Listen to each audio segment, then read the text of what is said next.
ভোটের আগে দেশ জুড়ে সিএ লাগু, বিজ্ঞপ্তি জারি কেন্দ্রীয় স্বরাষ্ট্র মন্ত্রকের। সমস্ত আবেদন অনলাইনে, এর জন্য খোলা হচ্ছে ওয়েব পোর্টাল।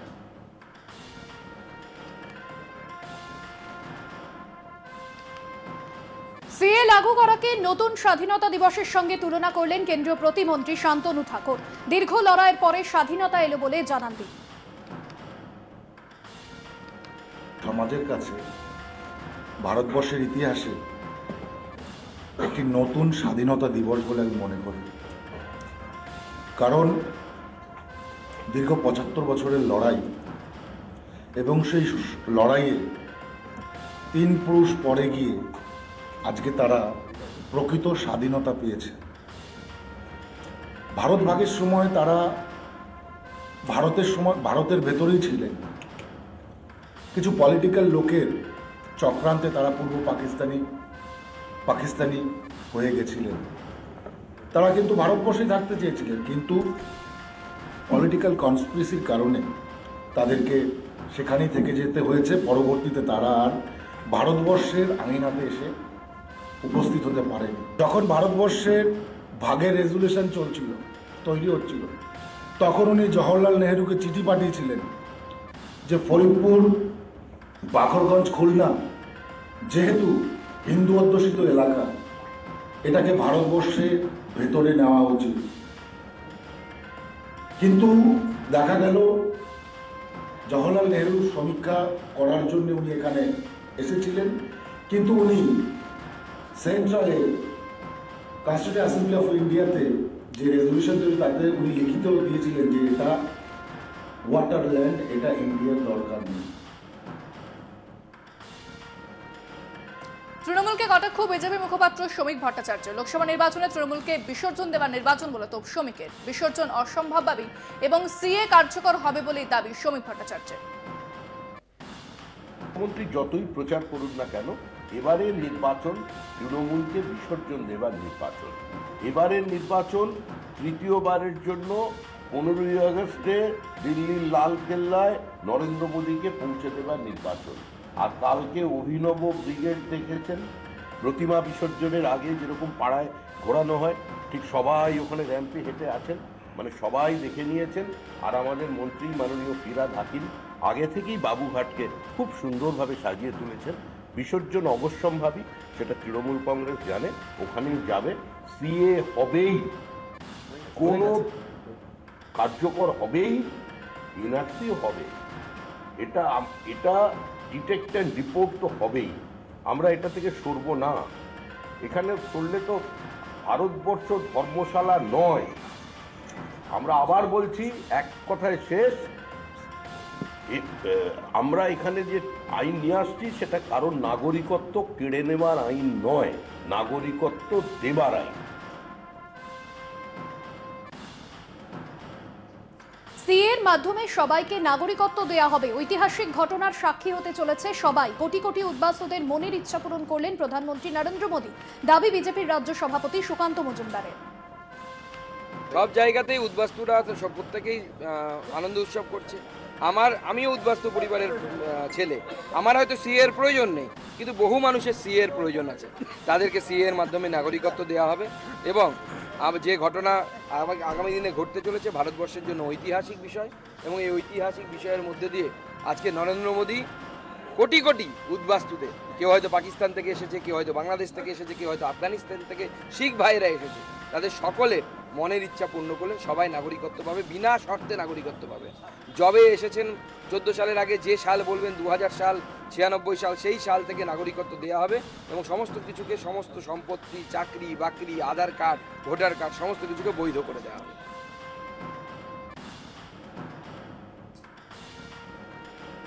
সিএ কার্যকরের খবর আসতে তীব্র বিরোধিতা মুখ্যমন্ত্রীর। এটা ভাওতা, ছলনা, প্রতারণা। ধর্মীয় বা বর্ণ বৈষম্য হলে মানব না। ভোটের আগে কেন? কেন্দ্রের উদ্দেশ্যে আগাম কড়া বার্তা মুখ্যমন্ত্রী। যদি দেখিয়ে এনআরসি নিয়ে এসে কারো যারা এখানকার নাগরিক তাদের নাগরিকত্ব ক্যান্সেল করা হয়, তাহলে কিন্তু আমরা কেউ চুপ থাকবো না। আমরা স্ট্রংলি এটা প্রতিবাদ করব। আমরা আগে জানিয়ে গেলাম। 2 হচ্ছে নো এনআরসি তো আমরা মানতেই পারি না। আর কেয়ার নাম করেও কাউকে ডিটেনশন ক্যাম্পে রেখে দেবে, এই চালাকিও আমরা করতে দেবো না। ভোট আজকে আছে, কাল ফুরিয়ে যাবে, আর দুদিনে কেউ নাগরিকত্ব পাবেও না। এটা লোক দেখানো, জাস্ট প্রতারণা মানুষের সাথে, ছলনা। এতে যদি কেউ খুশি হয় আমি খুশি হব, কিন্তু এতে যদি কেউ দুঃখী হয় আমি দুঃখ পাব। কাজে আমি অপেক্ষা করছি টোটাল আইনটা দেখবার জন্য। আজও যদি কারো অধিকার কেড়ে নেওয়া হয়, মনে রাখবেন তৃণমূল কংগ্রেস একমাত্র রাজনৈতিক দল সর্বপ্রথম সে আওয়াজ তুলবে, আলোড়ন তুলবে। তার মানে সূচনাটা আমি এখনই করে দিয়ে গেলাম। সিএ নিয়ে তোপ সিপিএম নেতা বিকাশ রঞ্জন ভট্টাচার্যের। বিজেপির পাশাপাশি মমতাকেও তোপ তার। দেশকে ভাগ করে মানুষে মানুষে বিভাজনের রাজনীতি করছে বিজেপি, নিশানা বিকাশ রঞ্জন। চাইছে দেশকে ভাগ করতে, মানুষের মধ্যে বিভাজন তৈরি করে মানুষে মানুষের লড়াই লাগিয়ে দেওয়ার চিরকালই আরএসএস পরিকল্পনা, সেটাই কার্যকর করতে চাইছে। এবং এই দূরভিসন্ধির পেছনে সবচেয়ে বড় দায়ী যে ভদ্রমহিলা, তার নাম হচ্ছে মমতা বন্দ্যোপাধ্যায়। কেন তিনি প্রথম এই অনুপ্রবেশের একটা বাজে তত্ত্ব হাজির করেছিলেন। আজকে তার ফলভোগ করতে হচ্ছে আমাদের। ভোটে জেতার কোনো সম্ভাবনা নেই, সেই জন্য এইসব করে মানুষের মধ্যে লড়াই লাগিয়ে দিয়ে ভোটের ফয়দা লোটা। 2019 সালে ভোট জিতেছিল পুলওয়ামা করে, এখন করছে এইটা। আরো বিক্ষোভ বাড়বে, সর্বত্র লড়াই হবে। আমরা পথে নেমে আছি বলে তো আমাদের বিরুদ্ধে এত বিক্ষোভ, এত রাগ সবার। গোটা দেশে বিভাজন তৈরি করার পরিকল্পনা এটা। ওরা মানুষে মানুষে বিভাজন তৈরি করতেই বিজেপি অভ্যস্ত, এই কাজটি করছে। নির্বাচনী বন্ড মামলায় এসবিআই আর্জি খারিজ। তথ্য প্রকাশের মেয়াদ বৃদ্ধির আর্জি খারিজ সুপ্রিম কোর্টে। মঙ্গলবারের মধ্যে তথ্য প্রকাশের নির্দেশ। 15 ফেব্রুয়ারি নির্বাচনী বন্ড ব্যবস্থাকে অসাংবিধানিক এবং ক্ষতিকারক বলে আখ্যা দিয়েছিল সুপ্রিম কোর্ট। আদালত এসবিআইকে নির্দেশ দিয়েছিল অবিলম্বে যেন ওই বন্ড দেওয়া বন্ধ করে তারা। এর পাশাপাশি সুপ্রিম কোর্ট নির্দেশ দেয় 2019-এর 12 এপ্রিল থেকে এখনো পর্যন্ত নির্বাচনী বন্ড সংক্রান্ত তথ্য 6 মার্চের মধ্যে আদালতের কাছে তুলে দেবে এসবিআই। কিন্তু নির্বাচনী বন্ড সংক্রান্ত তথ্য প্রকাশের জন্য অতিরিক্ত সময় চেয়ে শীর্ষ আদালতে আর্জি জানায় এসবিআই। সেই আর্জি খারিজ করল শীর্ষ আদালত। সুপ্রিম কোর্ট যেভাবে কড়া তিরস্কার করেছে স্টেট ব্যাংক অফ ইন্ডিয়াকে, এটাতে স্পষ্ট হয়ে যায় যে দুর্নীতির বন্দোবস্তে এমনকি এসবিআই নিজেকে যুক্ত করে ফেলছে। প্রধানমন্ত্রী নরেন্দ্র মোদী তার সরাসরি ইনভলভমেন্ট হয়ে যাচ্ছে পিএম কেয়ার ফান্ডে, কোনো সন্দেহ নেই। তার সরাসরি ইনভলভমেন্ট হয়ে যাচ্ছে ইলেকটোরাল বন্ডে, এবং ইলেকটোরাল বন্ড স্বাধীন ভারতবর্ষে সরকারিভাবে খুব বড় দুর্নীতি, খুবই বড় দুর্নীতি। কে টাকা দিচ্ছে, কাকে টাকা দিচ্ছে বোঝার দরকার নেই, দলগুলোর কাছে টাকা এসে হাজির হবে। সবচেয়ে বেশি টাকা কে পাবে? বিজেপি, তারপর কে পাবে? তৃণমূল। কিন্তু তথ্য জানানো যাবে না। কেন? কেন? চুরির ব্যবস্থা, সেই কারণে তথ্য জানানো যাবে না। এবং এতে সরাসরি যুক্ত হয়ে গেছে এমনকি প্রধানমন্ত্রী নিজে। সেই কারণে স্টেট ব্যাংক ডিজিটাল যুগে তারা তথ্য দিতে পারে না, কোর্ট বলার পরেও। নির্বাচন কমিশনের শূন্য পদ পূরণে নয়া আইন প্রয়োগে আপত্তি জানালো কংগ্রেস। মামলা সুপ্রিম কোর্টে। কমিশনের শূন্য পদ পূরণে 2023-এ নয়া আইন এনেছে কেন্দ্রীয় সরকার। ওই পদ পূরণের স্বার্থে তৈরি নয়া প্যানেল থেকে বাদ দেওয়া হয়েছে সুপ্রিম কোর্টের প্রধান বিচারপতিকে। সেই মামলা সুপ্রিম কোর্টে বিচারাধীন মামলা ফয়সালা না হওয়া পর্যন্ত যেন শূন্য পদ পূরণ না করা হয়। নতুন আবেদনে এমন দাবি করেছে কংগ্রেস। নির্বাচন কমিশনার পদ থেকে অরুণ গোয়েল 8 মার্চ পদত্যাগ করায় এই বিষয়টি নিয়ে ফের বিতর্ক মাথা চাড়া দিয়েছে।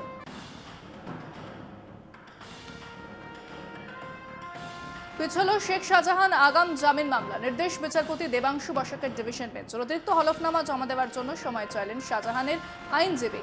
মঙ্গলবার মামলার শুনানি।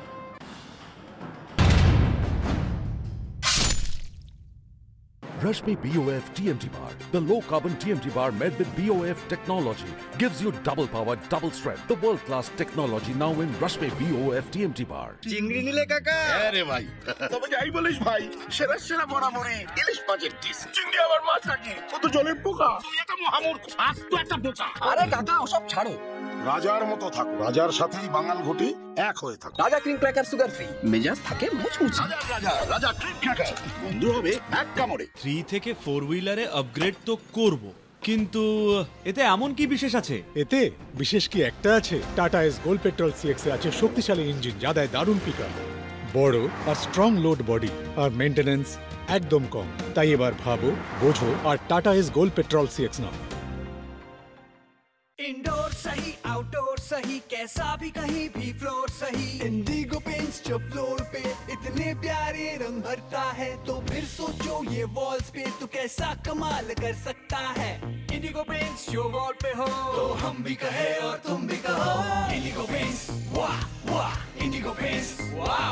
फ्लोर के लिए इंडिगो फ्लोर पेंट, वॉल्स के लिए इंडिगो इमल्शंस। समर आ गया जॉली है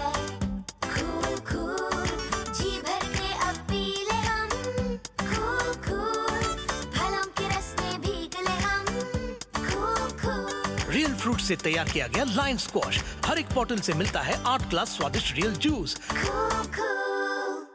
Rashmi BOF TMT bar, the low carbon TMT bar made with BOF technology, gives you double power, double strength. The world class technology now in Rashmi BOF TMT bar.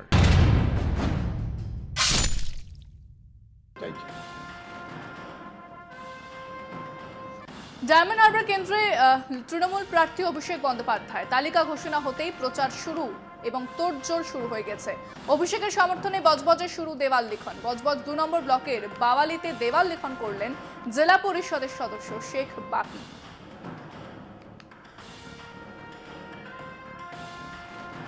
প্রার্থী হিসেবে নির্মল চন্দ্র রায়ের নাম ঘোষণা হতেই কোমর বেঁধে প্রচারে নেমে পড়ল জলপাইগুড়ির তৃণমূল নেতৃত্ব। সোমবার সকাল থেকে ধূপগুড়ি শহরে দেওয়াল লিখন শুরু করলেন পুরো প্রশাসনিক মণ্ডলীর সদস্য তথা জেলা তৃণমূল কংগ্রেসের সাধারণ সম্পাদক অরূপ দে।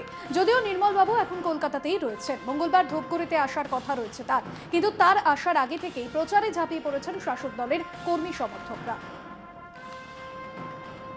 সভা নির্বাচনে ধূপগুড়ি থেকে কোনো প্রার্থী করা হয় না। এবার উপনির্বাচনে আমাদের যে প্রার্থী ছিল নির্মল বাবু আমাদের এখান থেকে বিধায়ক হয়েছে, ওনাকে আবার পুনরায় জলপাইগুড়ি জেলার লোকসভা সিটের প্রার্থী করেছে। এর জন্য আমরা ধূপগুড়িবাসী হিসাবে মুখ্যমন্ত্রী এবং অভিষেক বন্দ্যোপাধ্যায়কে আমরা ধন্যবাদ জানাই।